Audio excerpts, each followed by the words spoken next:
اژدہا بن گئی ہے، وہ اژدہا ہے وہ، ایسے نہیں جادوگروں کے جادو کی طرح میسمرائزڈ ہو گئی آنکھیں، ایسا نہیں ہے، حقیقت میں وہ سانپ بن گیا ہے، عصا۔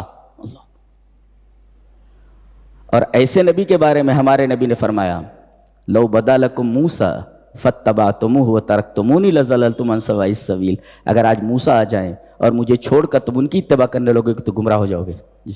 اتنا بڑا نبی ہے۔ تو نبی کریم صلی اللہ علیہ وسلم کی زندگی میں اور حضرت موسیٰ علیہ السلام کی زندگی میں بڑی حد تک مماثلت ہے، اور ان میں اور حضرت یوسف کی زندگی میں بڑی مماثلت ہے۔ کن میں؟ موسیٰ میں اور یوسف میں، اور نبی کریم صلی اللہ علیہ وسلم میں اور حضرت موسیٰ میں۔ جی 8 سال بعد یہ مدین سے لوٹے ہیں، اور نبی کریم صلی اللہ علیہ وسلم مدینہ سے مکہ آئے ہیں 8 سال کے بعد حاضر۔ یہ مماثلت ہے۔ اس میں 2 شخصیتیں، 2 پرسنالٹیز ہیں اس سورہ کریمہ میں، جو جبر اور استبداد کا مظہر ہیں۔ جی ایک ہے فرعون اور دوسری پرسنالٹی ہے قارون۔ یہ فرعون استطال علی الناس بجبروت الحکم والسلطان، اس نے لوگوں کے اوپر قہر برسایا حکومت اور اقتدار پا کر، اور قارون استطال علی الناس بجبروت العلم والمال، اور یہ دوسرا جو ہے قارون، اس نے لوگوں کے اوپر ظلم کیا ہے علم اور مال کے جبروت کے ذریعے۔ اسے مال اور علم کا جبروت حاصل تھا، جی، اور فرعون کو اقتدار اور حکومت کا جبروت حاصل تھا۔ ایک کو علم اور مال ملا، اس نے لوگوں پر ظلم کیا، اور ایک کو حکومت اور اقتدار ملا، اس نے ظلم کیا۔ جی اور عجیب بات یہ ہے، آیت کریمہ دیکھیں بڑی عجیب، بہت نکتہ ہے، شاید سینکڑوں تفاسیر آپ پڑھ جائیں یہ نکتہ آپ کو نہیں ملے گا۔ غور سے سنیں، آپ تیار ہیں؟ کتنا عجیب و غریب نکتہ ہے۔ فرمایا گیا ان فرعون علا، یہ علا، تم، ہم، یہ علا، علا بولے تو ہم، تو، یہ علا ہے، علا یہ بجبروت الحکم والسلطان۔ ما معنی الجبروت؟ الجبروت کا مطلب ہوتا ہے آپریشن، آپریشن نہیں، آپریشن، OPPRESSION، آپریشن means دباؤ، that is called جبروت، آپریشن، دباؤ۔ جبروت کا مطلب ہی ہوتا ہے ایسے کسی چیز کو ایسے پریس کرنا، ایسے دبانا، اوپریس، ایسے دبانا، ایسے اس کو جبروت بولتے ہیں، جبروت۔ تو یہ اقتدار اور حکومت پا کر کے یہ لوگوں کو دبا رہا تھا، اوپریس کر رہا تھا، اور یہ مال اور علم پا کر کے یہ اوپریس کر رہا تھا، لوگوں کو دبا۔ جبروت، اوپریشن، القسوہ، العنف، تشدد اور سختی، یہ سختی کرتا تھا علم اور مال کے ذریعے، اور وہ سختی کرتا تھا اقتدار اور حکومت کے ذریعے۔ یہ 2 مظاہر ہیں، 2 پرسنالٹیز ہیں جبروت کی، اور پورے قرآن حکیم میں یہ لفظ کئی جگہ آیا ہے، جبروت، جبر، اور کہیں بھی اللہ تبارک و تعالی نے جبروت کی مدح نہیں کی۔ ہر جگہ جبروت کو مقام ذم میں، مقام مذمت میں ذکر فرمایا ہے۔ جیسے قوم عاد کے بارے میں کہا گیا ہے تم بڑے طاقتور، وَإِذَا بَطَشْتُمْ بَطَشْتُمْ جَبَّارِينَ، تم جب پکڑتے ہو تو پکڑتے ہو جبر کرتے ہوئے، دباؤ کرتے ہوئے۔ اور نبی کریم صلی اللہ علیہ وسلم سے جبر کی نفی کی گئی، مانتا علیہم بجبار، آپ جبار نہیں ہیں، جی آپ جبار نہیں ہیں، کسی پر آپ دباؤ ڈالیں، ظلم کریں۔ نبی کریم صلی اللہ علیہ وسلم سے جبر کی نفی کی گئی ہے۔ اور حضرت موسیٰ علیہ السلام کے بارے میں کہا، وہ جس کی وجہ سے وہ آدمی مارا گیا تھا، دوسری مرتبہ پھر وہ جھگڑا کر رہا تھا، حضرت موسیٰ دوڑے تو سمجھا مجھے مارنے کے لیے آ رہے، کہا ان تک الا ان تکون جبارا فی الارض، زمین میں جو ہے جبار، جبار کا ایک مطلب ہوتا ہے دادا، دادا گیری کر رہے تم زمین میں، بولے تو جتنے بھی ظالم ہوتے سب دادا گیری ہی کر رہے، جی سب دادا گیری ہی کر رہے ہیں۔ تو یہ سب جبروت کے مظاہر ہیں، یہ بھی جبروت کا ایک مظہر تھا۔ کون؟ فرعون۔ اچھا اب دیکھو، ان فرعون علا فی الارض، اس کا کام کیا تھا؟ 2 قسم کے لوگ رہتے تھے، قبطی اور اسرائیلی، اور یہ قبطیوں اور اسرائیلیوں دونوں کا بادشاہ تھا. جی جی. اب آپ جب دونوں کے بادشاہ ہیں تو دونوں کو ایک آنکھ سے دیکھیں نا. یہ دونوں کو دو آنکھوں سے دیکھتا تھا. ہاں, ایک کو دائیں آنکھ سے دیکھتا تھا, ایک کو بائیں آنکھ سے دیکھتا تھا. اور دجال کانا ہے, کانا علاور, یہ بھی کانا ہی تھا. ایک آنکھ سے دیکھتا تھا, ایک آنکھ سے دیکھتا تھا اسرائیلیوں کو, اور ایک آنکھ سے دیکھتا تھا قبطیوں کو, اپنے خاندان کے لوگوں کو. یہ دو آنکھ سے دیکھتا تھا. ان کے لیے تمام مراعات حکومت کی, اور ان کے لیے کوئی بھی مراعات حاصل نہیں. یہ تھا, دو آنکھوں سے دیکھتا تھا. جعل اعلی شیعہ, شیعہ مانے فرقے, اس میں گروہ بنا دیے اس نے. یستضعف طائفۃ منہم, ایک گروہ کو وہ کمزور کرتا تھا. اور کمزور کس طرح کرتا تھا؟ یذبح ابناءہم, ان کے بیٹوں کو ذبح کر دیتا تھا. جی جی. ایک جگہ یقتلون, ایک جگہ یذبحون. یذبحون کا مطلب ہوتا تھا ماں باپ کو سامنے سے کھڑا کر کے بچوں کو نیچے گرا کر کے منڈی کاٹ دیتا تھا. یذبحون ابناءہم. جی جی. اور لڑکیوں کو چھوڑ دیتا تھا. کیوں؟ ویستحی نساء, کیوں؟ اس لیے کہ خطرہ عورتوں سے تھوڑی ہوتا ہے, مردوں سے خطرہ ہوتا ہے.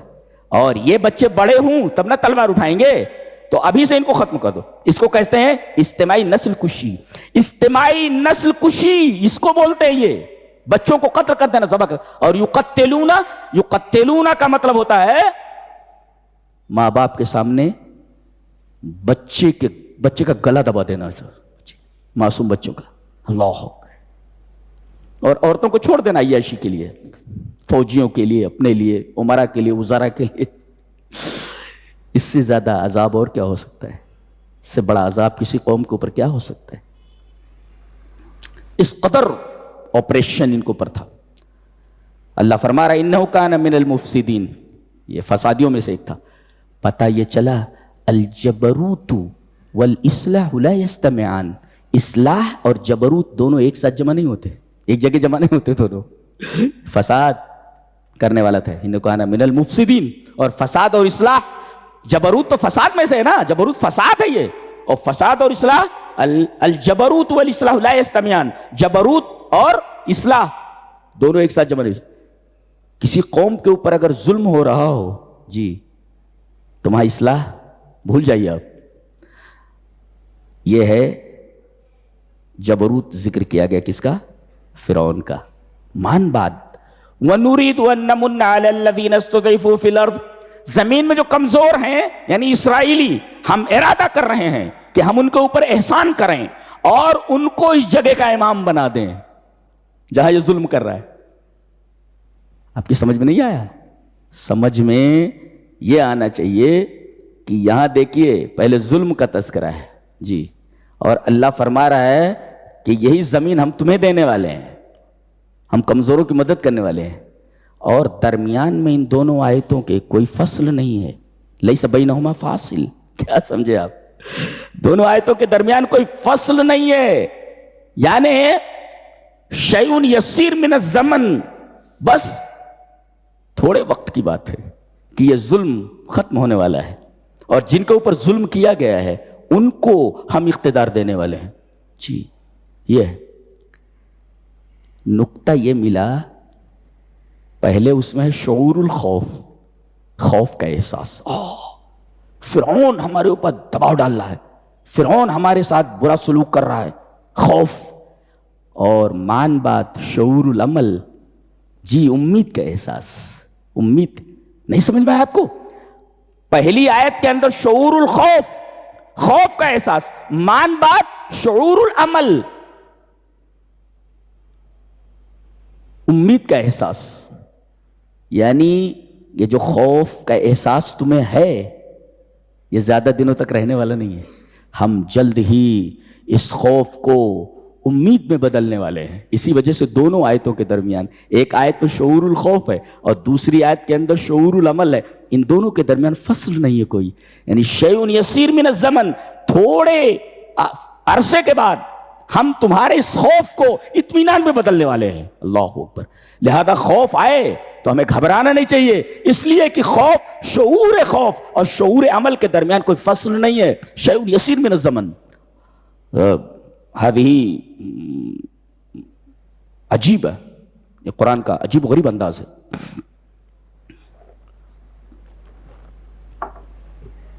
جو ہمارے دلوں میں امید کی جوت جلاتی ہے، اللہ خوف کو ختم کرتی ہے. ایک بات بولوں، آپ دیکھیں یہاں خوف ہی خوف ہے، خوف ہی خوف ہے.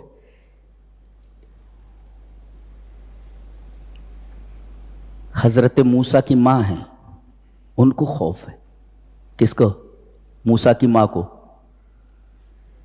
کہ میرے بیٹے کو پتہ نہیں فرعون چھوڑے گا یا قتل کر دے گا، میرا بچہ بچے گا کہ نہیں. اللہ نے فرمایا فَإِذَا خِفْتَ عَلَيْهِ، جب تمہیں خوف ہو اس کے اوپر. دیکھو موسیٰ کی ماں کو خوف ہے، یہاں خوف ہے. ان کی بہن کو خوف ہے. کن کو؟ ان کی جو بہن ہے موسیٰ کی. جب صندوق ڈال دیا گیا تو یہ دور سے اس کو دیکھتے ہوئے چل رہی ہیں، اور اس طرح چل رہی ہیں کہ کسی کو پتہ نہ چلے کہ یہ صندوق کے اوپر نظر کر رہی ہے. اللہ تبارک و تعالیٰ کسی کے اوپر کسی کو بچانے کا ارادہ فرمائے تو ایک چھوٹی بچی کو دنیا کا بہترین جاسوس بنا دیتی ہے. یہ کسی مفسر نے لکھا ہے. اللہ تبارک و تعالیٰ اگر کسی کو بچانا چاہے تو ایک چھوٹی بچی کو دنیا کا بہترین جاسوس بنا دیتی ہے. وہ چل رہی ہے، دیکھ رہی ہے کہ یہ صندوق کہاں جا رہا ہے، دور سے. فبصرت عن جنب، دور سے دیکھ رہی ہے اس کو کہ یہ چل رہی ہے، اور کنکھیوں سے صندوق کے اوپر نظر بھی رکھی ہوئی ہے. جی تو بہن کو خوف ہے، پتہ نہیں میرا بھائی بچے گا کہ نہیں، یہ کہاں جا رہا ہے یہ صندوق. بہن کو خوف ہے. ماں کو خوف ہے کہ بچہ بچے گا کہ نہیں بچے گا. اچھا، اور حضرت موسیٰ کو خوف ہے. کس بات کا؟ کہ میں نے تو غلطی سے ایک آدمی کو مار دیا ہے. جی پھر موسیٰ کو خوف ہے. فرمایا گیا کہ موسیٰ علیہ السلام کو ایک آدمی کہتا ہے کہ تیرے قتل کا پلان بن رہا ہے، تو فخرج منہا خائفا، تو یہ خوف سے شہر سے باہر بھاگ گئے. بھاگ نکلے. یہ 8 دن چلتے رہے، پتے کھا کھا کر کے. آدمی پیروں میں چپل نہیں ہے، پتے کھا کھا کر کے 8 دن کا سفر کیا ہے اس نبی نے. اللہ، خوف سے. فخرج منہا خائف. تو موسیٰ کی ماں کو خوف ہے میرا بچہ بچے گا کہ نہیں بچے گا. ان کی بہن کو خوف ہے، موسیٰ علیہ السلام کو خوف ہے.